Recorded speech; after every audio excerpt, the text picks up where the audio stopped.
ఈ వీడియోలో మనము పురాణాలు ఇతిహాసాలలోని నర్తకిమణులు నర్తకుల గురించి ఏ, మాట్లాడుకుందామండి. ఆ, ఈ వీడియో అందరూ చూడొచ్చు. ఓన్లీ డాన్సర్స్ కొరకనే కాదు, చాలా ఇంట్రెస్టింగ్గా ఉంటుంది. మీకు చాలా విషయాలు తెలుస్తాయి, ఆల్రెడీ తెలిసి కూడా ఉంటాయి. ఐరానికల్గా అంటే విచిత్రంగా ఎక్కువ మనకు పురాణాలు ఇతిహాసాలలో ఎక్కువ మనకు ఈ నర్తకులు నర్తకిమణులు డాన్సర్స్ మనకు కనపడరు.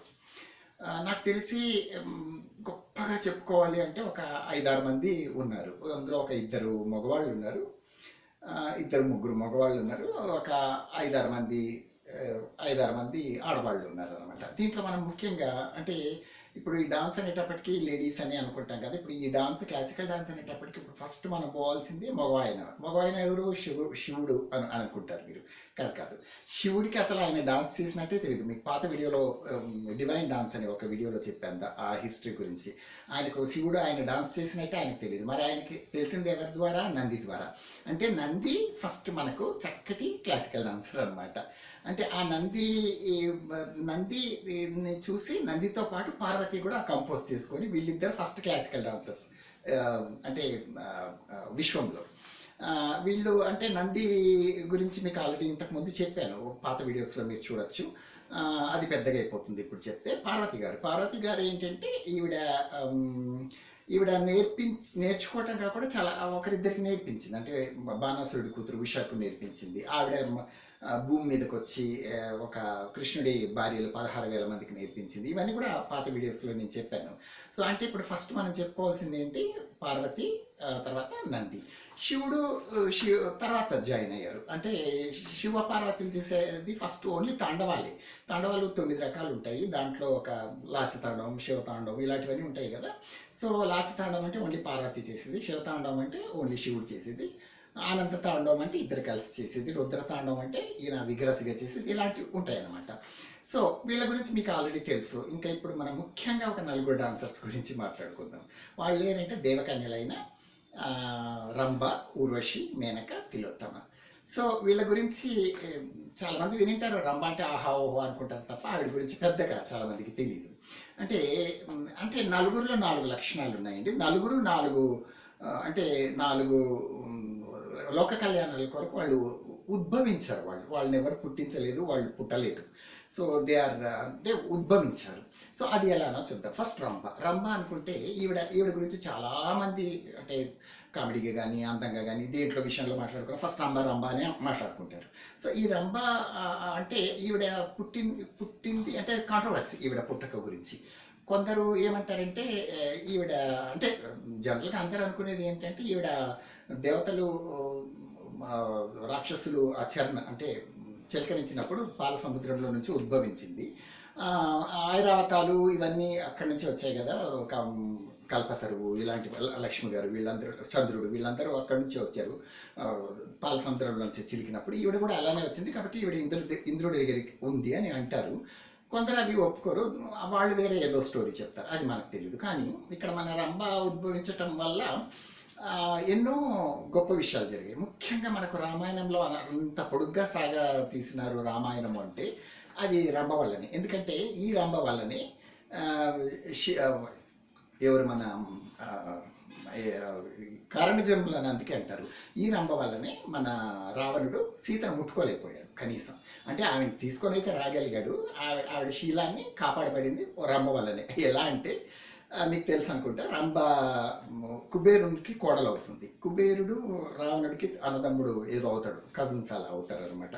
సో అప్పుడు ఈయన ఒకసారి ఎక్కడి నుంచో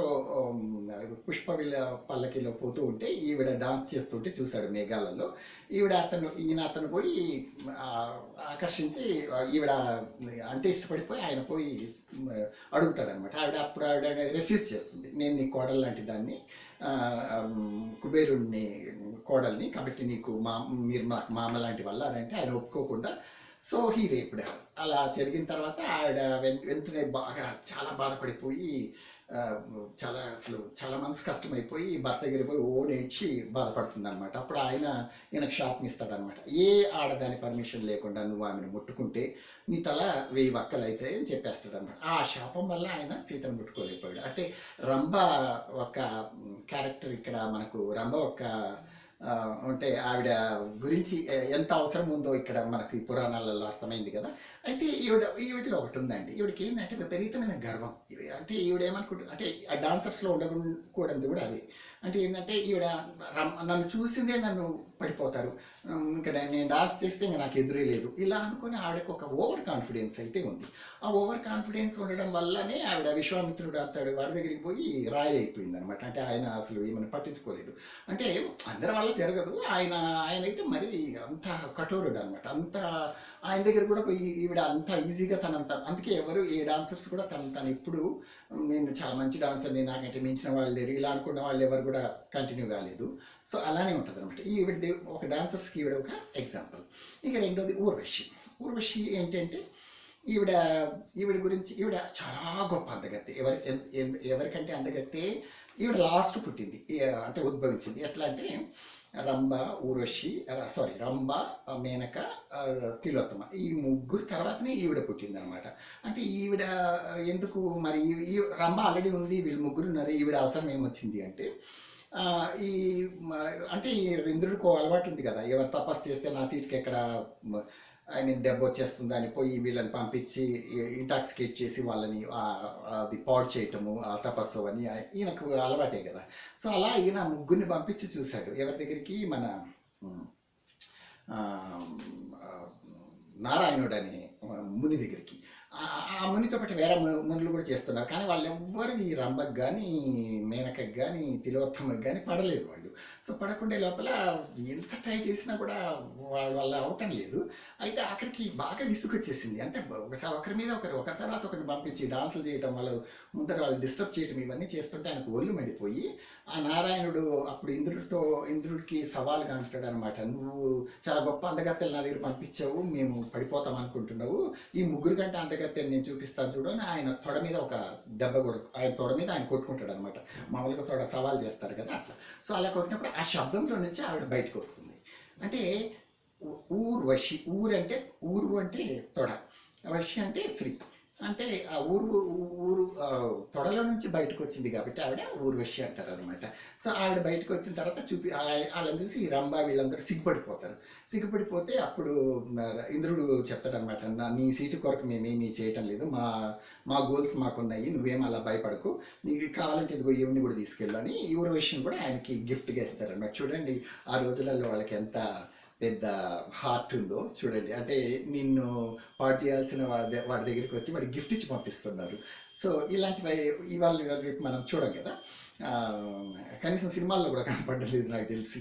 సో ఇట్లుంటాయి అనమాట. ఆ తర్వాత మళ్ళీ ముఖ్యంగా మాట్లాడుకోవాల్సింది మేనక గారు. ఏంటంటే ఈవిడ అంత గొప్ప అందగత్తెని ఎక్కడా నేను వినలేదు.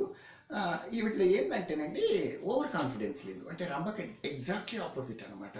అంటే ఈవిడ నేను ఒక్కదాన్నే చేసేయగలను, నేను ఒక్కదాన్నే అన్నీ చేసేయగలను, నేను ఒక్కటి ఉంటే చాలా అయిపోతుంది అని అనుకునే మనిషి కాదు. ఈవిడ ఏమనుకుంటుంది అంటే నేను చేస్తాను, నేను ఎంత చేయాలో నేను ఏదైనా ఒక పని ఏదైనా ఒక ఇది నేను చేస్తాను, కానీ నాకు వీళ్ళ సహాయం కూడా తీసుకుంటాను అని ఈవిడ. అందుకే రంభని రాయిగా చేసేసినప్పుడు వేరే వాళ్ళు ఈ ఇంద్రుడు వాళ్ళు ఎందుకు ఈ మేనకనే ఎందుకు ఫస్ట్ సెకండ్గా పంపించారు అంటే వాళ్ళకు ఒక నమ్మకం. అంటే ఆయన కోపిస్తుడు, ఆయన్ని నెమ్మదిగా విశ్వామిత్రుడు అనేవాడు చాలా కోపిష్టి కాబట్టి మనం అంటే అంటే కొందరిని ముద్దుగా చెప్పి మళ్ళీ ముంచుతారు చూడండి, ఆ టైపు వాళ్ళు కావాలి ఆయనకి. సో అందుకంటే మేనకలో ఆ ఒక ఒబీడియన్స్ ఉంది, ఆమెలో గర్వంగానే అవి కానీ కనపడదు, చూసిందే ఇది పొగరబోతుంది అన్నట్టు ఎవరికి అనిపించదు. సో కొంచెం మాట్లాడదామా చూద్దామా కొంచెం అన్నట్టు ఉంటుంది అనమాట. సో అందుకే ఆవిడని పంపిస్తే ఆవిడ చాలా భయపడిపోతుంది. అంటే రంభనే రాయిగా చేసేస్తే నేనేం చేస్తాను, ఇంకా నా వల్ల ఏమవుతుంది అని చెప్పి ఆవిడ ఇంద్రుడు ఆజ్ఞ మరి ఇంకా చెప్పకుండా చేయాలి ఆవిడ. అప్పుడు ఆవిడ రతిని మన్మధుడిని హెల్ప్ కోరుతుంది, నేను చేస్తాను ఆయన్ని ఇంటాక్సికేట్, నాకు కొంచెం మీరు కూడా హెల్ప్ చేయండి అని ఆవిడ వెళ్ళిందే ఎగిరిపడి డాన్స్ చేయకుండా ఆయన పోయే దారిలో పూలు చల్లటము, ఆ తర్వాత ఆయనకు ఆ తొట్లో నీళ్లు లేకుంటే ఈవిడ వెంటనే నీళ్లు పోసేయటం కనపడకుండా ఆయనకి. సో ఎవరు పోసారు ఈ నీళ్లు, ఎవరు పెట్టారు ఈ పూలన్నీ నా కాళ్ళ కింద మెత్తగానే ఆవిడ ఆ ఆయన కొంచెం కరిగిపోయేలాగా ఈవిడ చేసింది అనమాట. చేసి ఆఖరికి ఎట్లా బుట్టలో పడిపోయింది, పడేస్తుంది. ఆ తర్వాత మీరు ఇంకా శకుంతల పుట్టడము ఇవన్నీ మీకు తెలుసు కదా. సో ఇలా ఒక లోక కళ్యాణం కొరకు ఈవిడ ఉపయోగించబడింది. ఇక తిలోత్తమనండి. ఈ తిలోత్తమ గురించి చెప్పాలంటే ఈవిడ పెద్దగా ఎక్కడ మనకు చాలా పురాణాలలో వేరే స్టోరీస్లో ఎక్కడా కనపడదు. అంటే ఈ మధ్య ఎవరన్నా రంభావరోషి మేనక అంటారు, కానీ తిలోత్తమ అనేది చాలా తక్కువ. అంటే ఎందుకు తక్కువ అంటే ఈవిడ పార్టిసిపేషన్ ఒకవేళ ఉన్నా కూడా మనకు లభ్యం కాలేదేమో పురాణాలలో. కానీ ఈవిడ ఎందుకు ఉద్భవించబడింది అనేది మాత్రం ఒక పెద్ద స్టోరీ ఒకటి ఉంది. సుందోపసుందులు అంటే వీళ్ళెవరు, ఇద్దరు భయంకరమైన రాక్షసులు. అంటే వీళ్ళు రాక్షసులు అయినప్పటికీ అన్నదమ్ముళ్ళు, అంటే కవల పిల్లలు. కానీ వీళ్ళు ఒకరికొకరు ఎంత స్టిక్ అయిపోయినారంటే ఒకడేం ఆలోచిస్తాడు ఇంకోటి అదే ఆలోచిస్తాడు, ఒకడు ఏం చేస్తాడు ఇంకోటి అదే చేస్తాడు. ఇద్దరు కలిసి భోజనాలు చేస్తారు, ఇద్దరు కలిసి పడుకుంటారు, ఎప్పటికీ ఒకరినొకరు వదులుకోకుండా ఉండే అన్నదమ్ములు అనమాట. అలా ఒక రాక్షసుడితోనే మహా కష్టం లోకంలో. ఇద్దరు కలిసి వాళ్ళు ఒద్దిగ్గా ఉన్నారు, వాళ్ళలో ఏమాత్రం గొడవలు రాకుండా వాళ్ళు ఒకరికొకరు మాట్లాడుకొని చేశారంటే ఇంకా నోబడీ కెన్, అంటే వాళ్ళని ఎవరు ఇంకా స్టాప్ చేయడానికి అవకాశం లేదనమాట. అంటే దుష్టులు కూడా ఇద్దరు అన్నదమ్ములు కలిసి ఉంటే ఇంకా వాళ్ళకి ఎదురు లేదు, బెదురు లేదు. సో అందుకని అట్లా ఉంటుంది. కాబట్టి వీళ్ళు కూడా అట్లాంటి వీళ్ళు ఏమనుకున్నారంటే మనమిద్దరం కలిసి ఉంటాం. సో మనకు ఆస్తులు, అంటే అన్నదమ్ములకి ఎక్కడ గొడవలు వస్తాయి, ఆస్తుల కాడ గొడవలు వస్తాయి, అందమైన అమ్మాయిల దగ్గర గొడవలు వస్తాయి. అంటే ఇప్పుడు మీరు సినిమాలలో కూడా చూస్తారు కదా, ఇద్దరు హీరోలు ఒక అమ్మాయిని చూసేస్తారు, అబ్బా తర్వాత లాస్ట్ పెద్ద గొడవలు కొట్టుకుంటారు, ఇవన్నీ ఉంటాయి కదా. సో వీళ్ళకి చాలా స్ట్రాంగ్గా తెలుసు అనమాట, ఆడవాళ్ళని మన మధ్యలో రానికూడదు, ఆ తర్వాత ఈ మిగతా ఏం పని చేసినా మనం ఇద్దరం కలిసి చేయాలి అని వాళ్ళు అనుకున్నారు అనమాట. అంటే ఇప్పుడు ఏ ఆడవాళ్ళన్నా వాళ్ళని ఇంటాక్సికేట్ చేయడానికి, అంటే మోహించడానికి వస్తే వాళ్ళని ఇట్లా తేరపాటు చూడాలి కొద్దిసేపు. చూసిన తర్వాతనే వాళ్ళ మీద ఇష్టం అలాంటివి వస్తుందో ఉండదో తర్వాత విషయం. కానీ అలా తేరపాటు చూసే వాళ్ళు కూడా కాదనమాట. అంటే వాళ్ళు చూసిన ఆడవాళ్ళని కొట్టేయటమో, నరికేయటమో, చంపేయటమో, తెరమేయటం ఏదో ఒకటి చేసేవాళ్ళు. ఎక్కడ ఛాన్స్ లేదు అసలు వాళ్ళకి. సో అలాంటప్పుడు ఏం చేశారంటే విశ్వకర్మ అనే ఒక ఋషి, ఆయన ఏం చేశాడంటే ఇట్లా కాదు అసలు, అంటే ఆడవాళ్ళని చూస్తేనే వీళ్ళకు పట్టం లేదు, ఆడవాళ్ళని అలా అప్పుడు ఒక ఫ్లాష్ మనకు పడితే అది కంట్లో వస్తుంది, మనం చూస్తాము, కానీ తెలియదు అది ఎప్పుడు వచ్చిందో ఎప్పుడు పోయిందో కూడా మనకు తెలియదు. అంత ఆ ఫ్లాష్ లాంటి ఒక అమ్మాయిని చేస్తే ఇంకా అటు అంటే దృష్టి మరల్చకుండా ఉండేలాగా ఒక అమ్మాయిని తయారు చేయాలనుకొని ఆయన ఏం చేశాడంటే రత్నాలు, వజ్రాలు ఇలాంటి ఒక రత్నం ఇలా చూస్తేనే మనం అబ్బో ఇంకా మనకు ఉంగరాలు వేసుకుని అదేంటి వేసుకుని తట్టుకోలేం కదా.